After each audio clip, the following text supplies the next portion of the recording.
Shalom, ketemu lagi dengan Nelson Gottlieb dalam nada, syair, dan sabda firman Tuhan. Baik, saya akan mengajak saudara untuk menikmati firman Tuhan. Sebelumnya kita angkat satu pujian.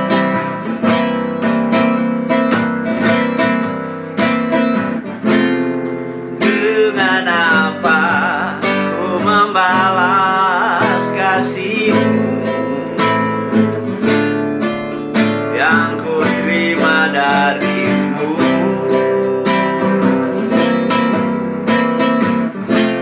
Dengan apa ku membalas cintamu, oh Yesusku, ku mau selalu bersyukur, selalu bersyukur. Kau Tuhan yang setia, yang selalu menopangku. Mau selalu bersyukur, selalu bersyukur. Kau Bapakku yang setia. Dengan apa ku membalas kasih-Mu yang ku terima darimu.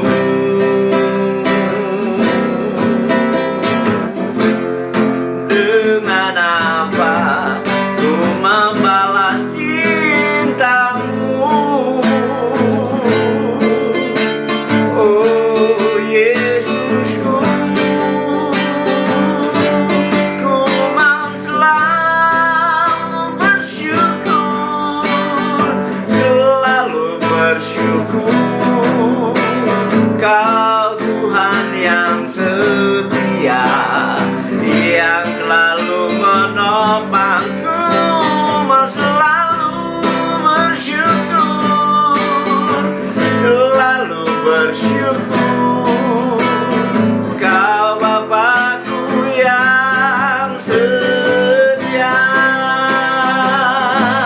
Ku mau selalu bersyukur, selalu bersyukur. Kau Tuhan yang setia, yang selalu menopangku. Mau selalu bersyukur, selalu bersyukur. Kau Bapakku yang setia, Kau Bapakku yang setia.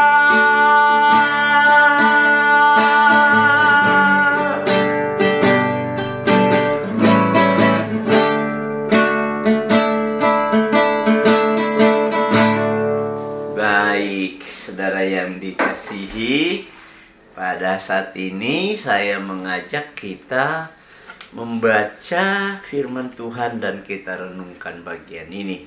Namun sebelumnya mari kita berdoa. Bapa, terima kasih buat kesempatan yang indah ini Tuhan boleh berikan kepada kami, sehingga kami dapat menikmati sukacita, pujian, penyembahan hanya untuk Tuhan saja. Dan saat ini kami membaca dan renungkan firman-Mu. Roh Kudus tolong kami, sehingga kebenaran firman-Mu yang akan hamba-Mu sampaikan ini benar-benar dapat menjadi berkat bagi banyak orang. Terpujilah nama-Mu dalam Kristus Yesus Allah Tuhan Juru Selamat. Kami berdoa dan mengucap syukur. Amin. Saudara yang dikasihi Tuhan, malam ini saya mengajak kita untuk melihat bagian firman Tuhan dari 1 Timotius pasal 2 ayat 3 dan 4. 1 Timotius 2 ayat 3 dan 4. Demikian firman Tuhan.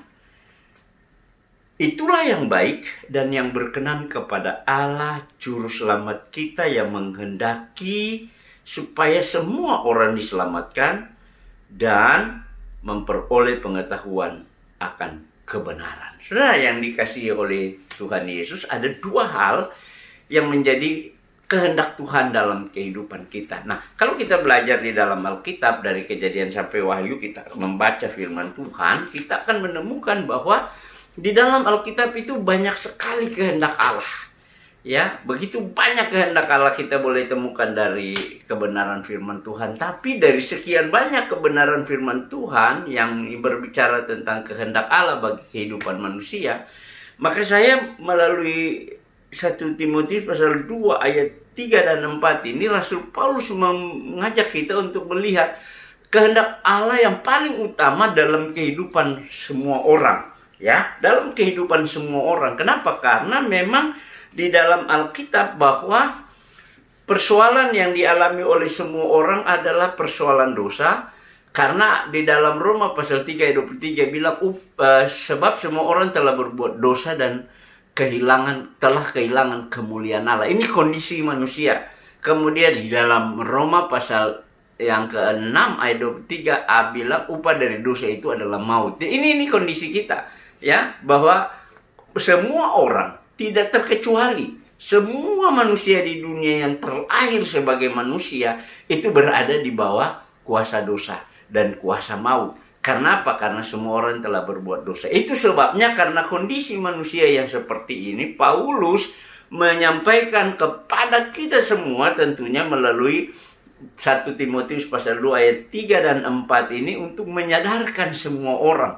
Rasul Paulus mengingatkan kepada Timotius supaya Timotius menyadarkan juga orang-orang, menyampaikan juga kepada orang-orang yang selama ini dilayani, ya, supaya orang-orang memahami bahwa ada kehendak Allah yang terbesar.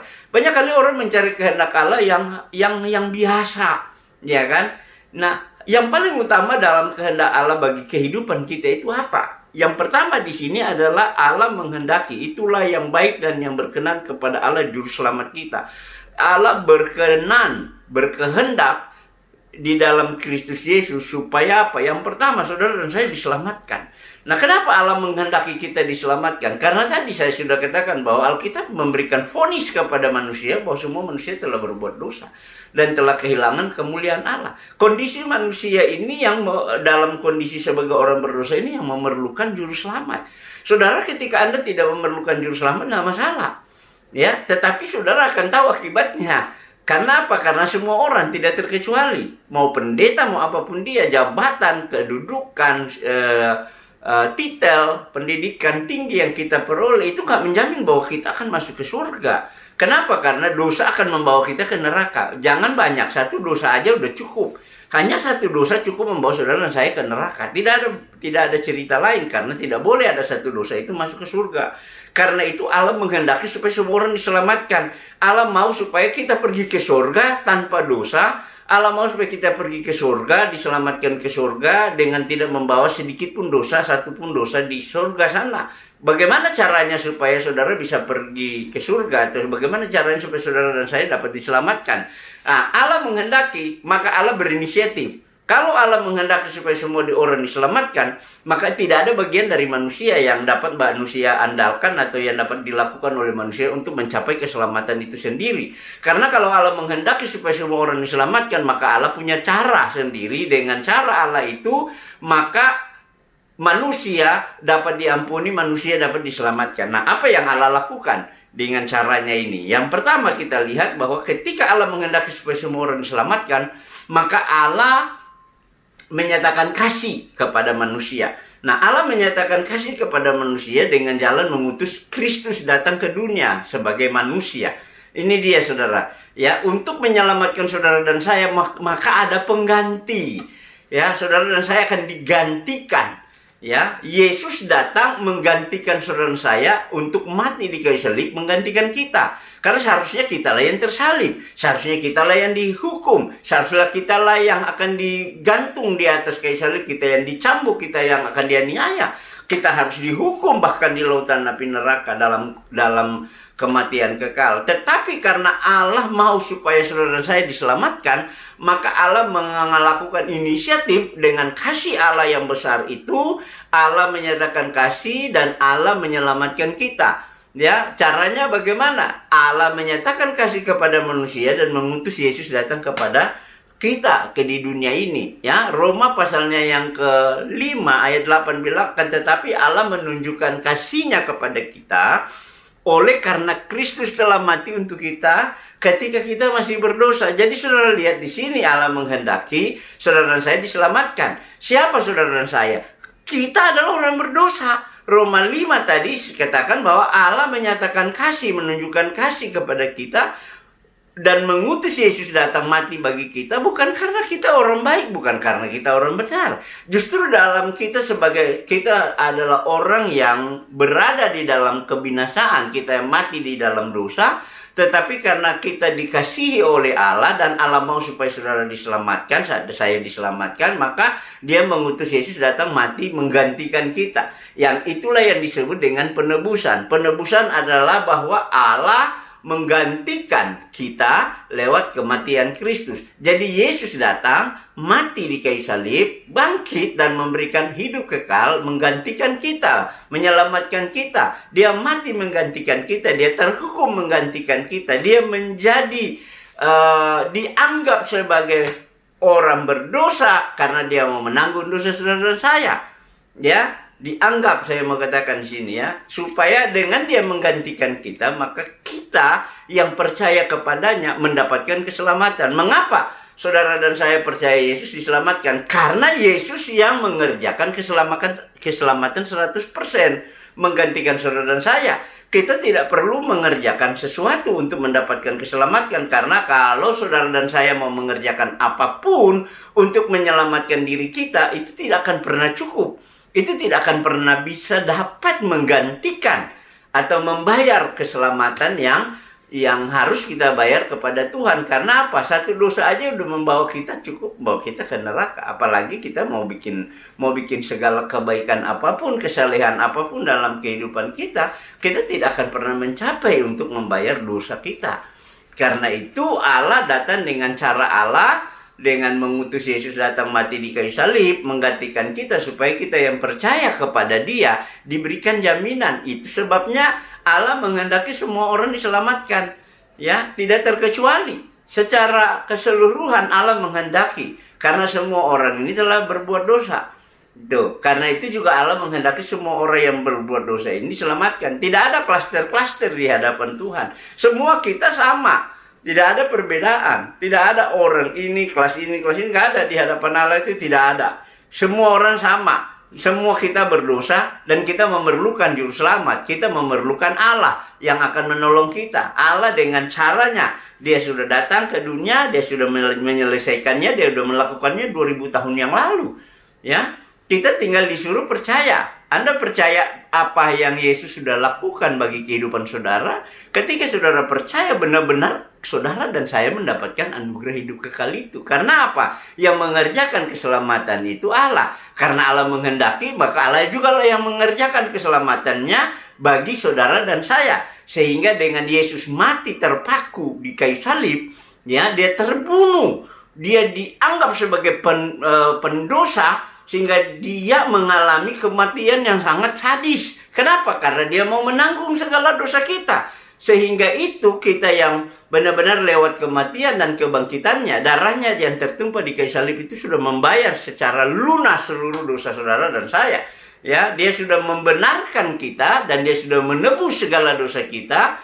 Tinggal dengan Dia bangkit, Dia menawarkan hidup kekal kepada saudara dan saya. Yohanes 3:16 itu sudah jelas, karena begitu besar kasih Allah akan dunia ini sehingga Dia telah mengaruniakan anaknya yang tunggal supaya setiap orang yang percaya kepadanya tidak binasa melainkan beroleh hidup kekal. Tuh, jadi Allah menghendaki orang diselamatkan, Allah mengerjakan keselamatan di dalam diri Yesus menggantikan kita.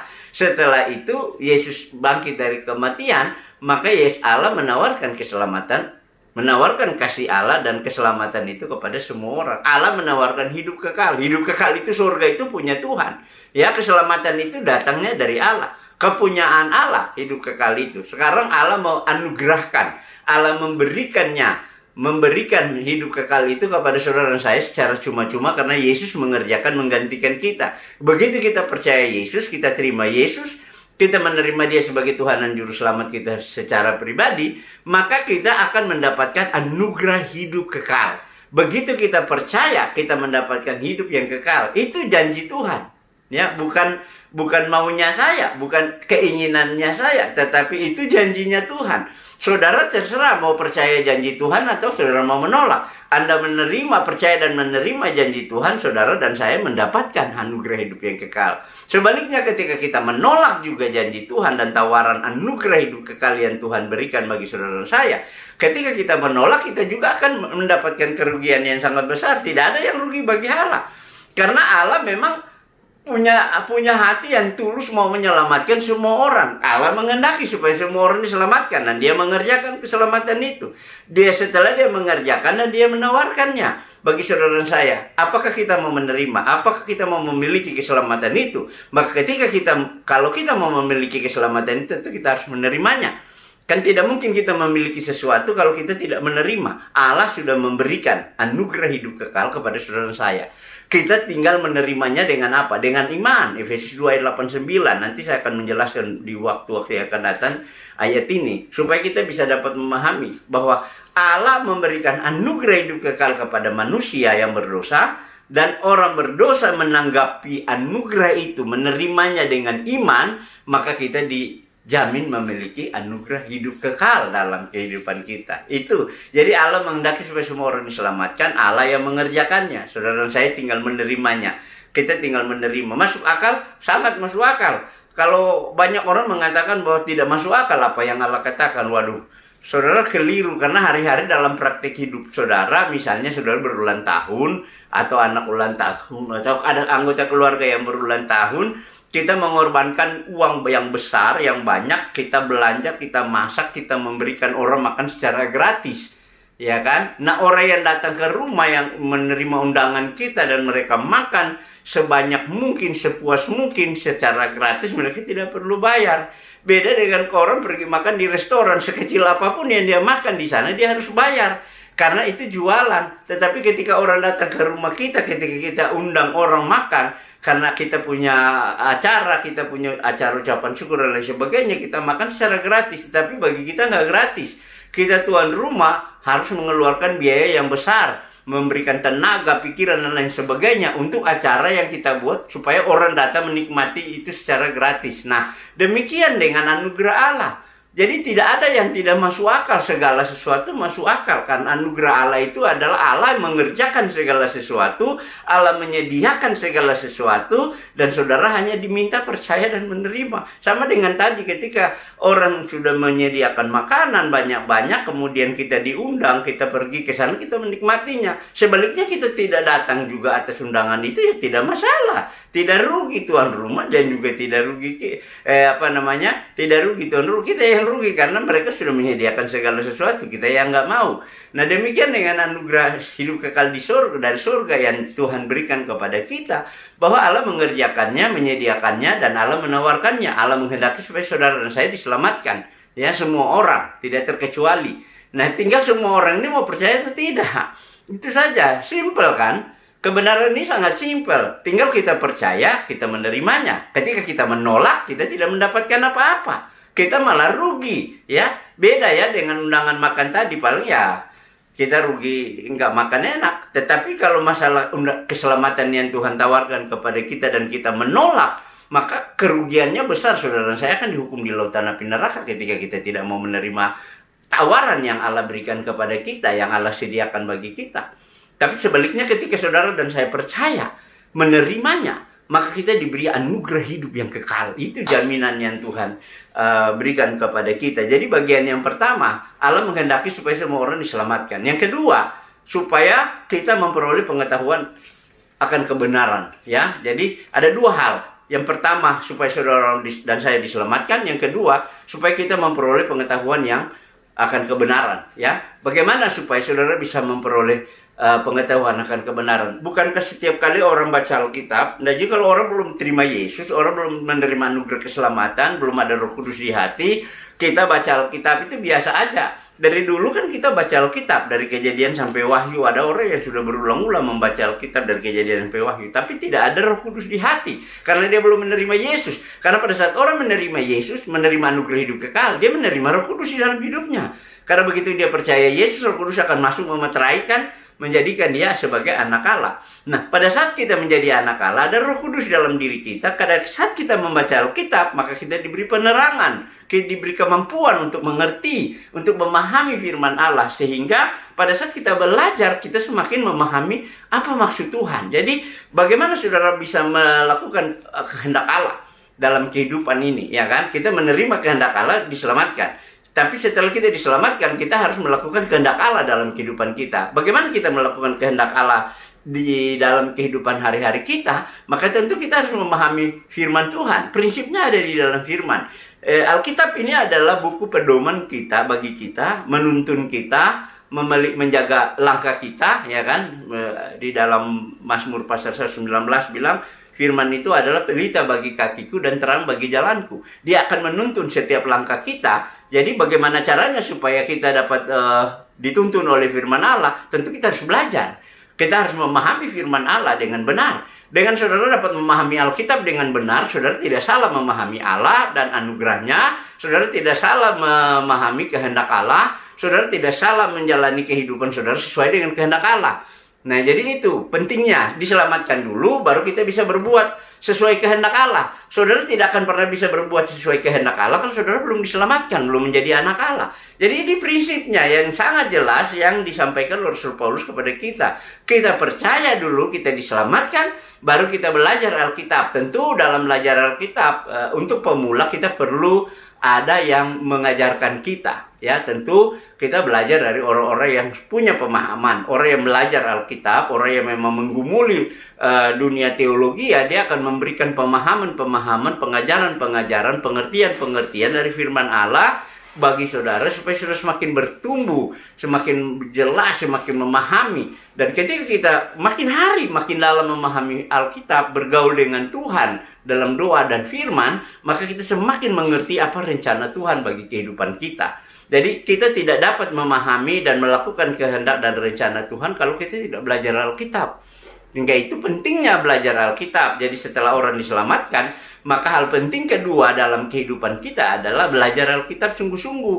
Nah, seringkali orang baca Alkitab juga kalau dia tidak dituntun dalam tuntunan Roh Kudus, maka seringkali pengetahuannya dia ingin mengisi otaknya ke dalam firman Allah. Sehingga banyak orang menafsirkan Alkitab semaunya dia, ya kan? Jadi kita lihat di sini, kenapa banyak orang melihat punya Alkitab yang sama, punya buku yang sama, tetapi seringkali interpretasinya berbeda-beda, pemahamannya berbeda-beda, penyampaiannya berbeda-beda. Kenapa? Karena seringkali orang belajar Alkitab mau belajar sendiri tanpa pimpinan, meminta pimpinan Roh Kudus menolong dia, tanpa mau belajar dari orang yang mumpuni, memiliki pengetahuan Alkitab yang benar untuk memberikan pengajaran, menuntun dia agar supaya lama-kelamaan dia diajari, dibimbing, dia akan semakin memahami. Nah, ketika kita sudah memahami, kita bisa belajar sendiri, ya kan? Kalau kita masih belum memahami, maka kita akan jatuh di dalam penafsiran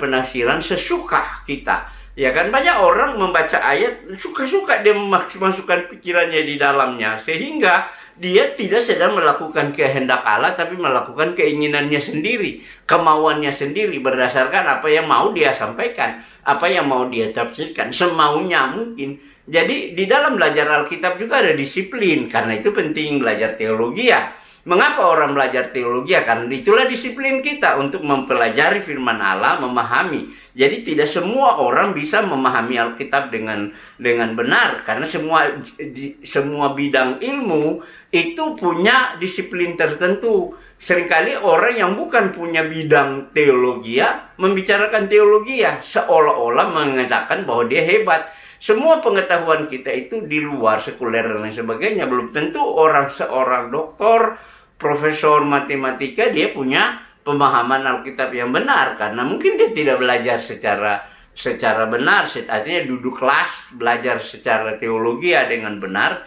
Nah, kalau dia punya pengetahuan, dia bisa belajar, mendisiplinkan diri untuk belajar teologi ya juga, walaupun dia doktor atau dia punya disiplin ilmu yang lain, ya. Tapi kalau dia belajar teologi ya juga, maka dia akan bisa membaca dan memahami Alkitab dengan benar dan bisa mengajarkan Alkitab dengan benar. Jadi di sini pentingnya memiliki pengetahuan akan kebenaran. supaya yang kita sampaikan adalah kebenaran Allah, bukan kebenaran kita. Yang kita sampaikan adalah maksud dan tujuan Allah, bukan maksud dan tujuan kita. Yang harus kita sampaikan di dalam mengajar firman Allah adalah apa yang ingin Allah sampaikan, bukan apa yang ingin saya sampaikan bagi orang lain melalui firman Allah. Ini harus hati-hati di dalam kita belajar Alkitab. Banyak kali orang dalam belajar dan mengajar firman Tuhan tidak menyampaikan apa yang Allah ingin sampaikan. Allah ingin saya sampaikan kepada saudara, tetapi saya ingin menyampaikan apa yang saya tahu tentang Allah kepada saudara. Ini kan keliru. Jadi untuk memahami Allah, hanya Allah sendiri yang dapat mengajarkan kita. Lewat apa? Lewat firman Allah. Tidak ada orang yang dapat memahami Allah dan kehendaknya. Tidak ada orang yang bisa memahami Allah dan kebenarannya. Tidak ada orang yang dapat memahami Allah dan apa yang Allah mau tanpa firman Allah. Karena itu pentingnya setelah orang diselamatkan memperoleh pengetahuan Alkitab. Karena dengan memperoleh pengetahuan Alkitab, kita akan dapat memahami apa yang Allah mau.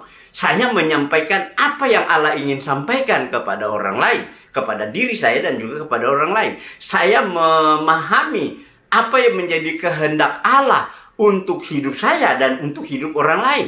Saya bisa dapat memahami apa yang ingin Allah berikan kepada kita. Jadi saudara, karena itu perlu belajar dengan sungguh-sungguh. Disiplin memahami, mempelajari Alkitab, dan tentu kita perlu belajar dari banyak hal ya. Dunia teologi itu mengajarkan banyak hal kepada kita untuk bisa memahami. Jadi tidak sembarangan. Seringkali banyak orang sekarang mengajarkan firman Tuhan keliru. Ya, kenapa? Karena kita nggak mau mendisiplinkan diri belajar. Bahkan ada orang yang punya disiplin ilmu yang lain, tetapi dia mau mengajarkan teologi tanpa dia mempelajari itu dengan benar. Ya, dia punya bidang ilmu yang lain, tapi seolah-olah dia seperti seorang teolog yang mengajarkan kebenaran dengan baik. Dari mana? Ya, kan dia belajar suka-suka. Ini bahaya sekali. Ya, jadi kita harus melihat kehendak Allah ini. Sehingga dengan kita bisa dapat melihat dan memahami kehendak Allah, kita mau belajar, kita membawa diri kita ke dalam, masuk kepada kehendak Allah dan belajar dengan sungguh-sungguh, maka kita akan menemukan kebenaran yang sejati itu, dan kita bisa dapat mengajarkan kebenaran itu dengan baik. Ya kan, tidak semau kita mau sampaikan, tetapi kita berdoa, kita menggumuli, ya, kita betul-betul menggumuli, berulang-ulang kita baca, kita memahami apa konteksnya dari berita teks itu, dan kita bisa melihat apa isi yang Tuhan mau saya pahami, dan untuk dapat memberikan pemahaman kepada orang lain itu harus digumuli sedalam mungkin, sehingga dengan kita dapat mengerti, melihat kebenaran itu, kita bisa dapat mengajarkan juga kepada orang lain. Sebaliknya, ketika Anda mengajarkan hal yang salah, saudara akan bertanggung jawab juga dengan Tuhan. Kita tidak akan pernah lari dari Tuhan, karena semua yang kita melakukan itu melakukan apa yang Allah mau, apa yang Allah kehendaki dalam kehidupan kita. Hati-hati, harus direnungkan, harus dipikirkan, harus ditanya kepada diri saya ketika saya mengajar, ketika saya berkhotbah, ketika saya mau menyampaikan kebenaran. Apakah saya sedang melakukan apa yang menjadi kehendak Allah, atau saya melakukan apa yang menjadi keinginan saya?